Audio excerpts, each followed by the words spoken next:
Hey, I'm Adam Wylde, and welcome to The Usuals today. Very excited. It's Zamboni Day. Well, it's really just Ice Crew Day. We're going to talk to the Ice Crew about their jobs, about the transitions, about driving one of these, how many passes it takes, and you will not believe how thin the ice at a professional hockey rink like Scotiabank Arena is. It's mind-blowing. Firstly, how long have you been here? Because I know you're the senior Zamboni driver. I know that the senior part that's important. Yes, it's been 27 years full-time and 13 part-time before that. I was a teenager when I started at Maple Leaf Gardens. So right now, you've just come into work, so we've ambushed you as you've come in. But we want to know, what's your schedule like? Because there's a game tonight against Florida. What do we got? Well, the day shift does most of the work, converting from basketball or concert over to hockey, and they do a cleanup and get it ready for the morning practices. They do a really good job of doing that. So when we come in, depending on the thickness of the ice, it determines how much work we have to do. My guess when I walked in here today was that the ice is about a foot thick. And I'm way off on that. How thick is the ice?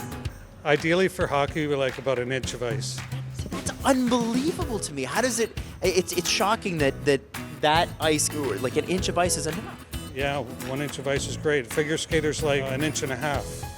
How much has this machine changed?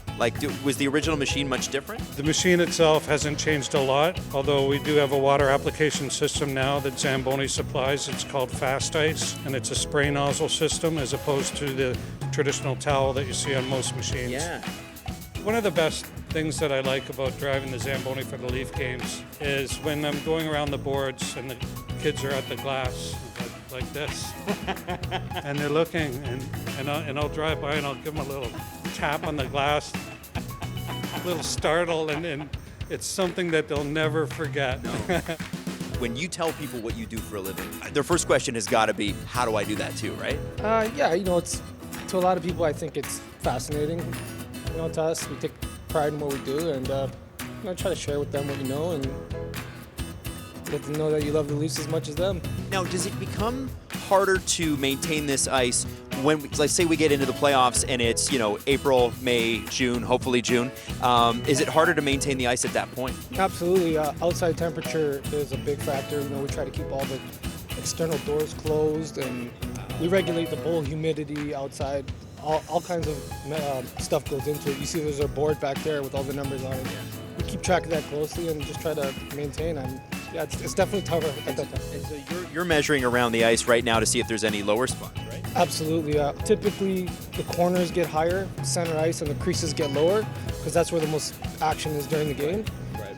And so I'll take this and I'll inform who's ever driving for the day what they got to do, and in terms of building it up a bit, so we're ready for the game and you're not really in any trouble.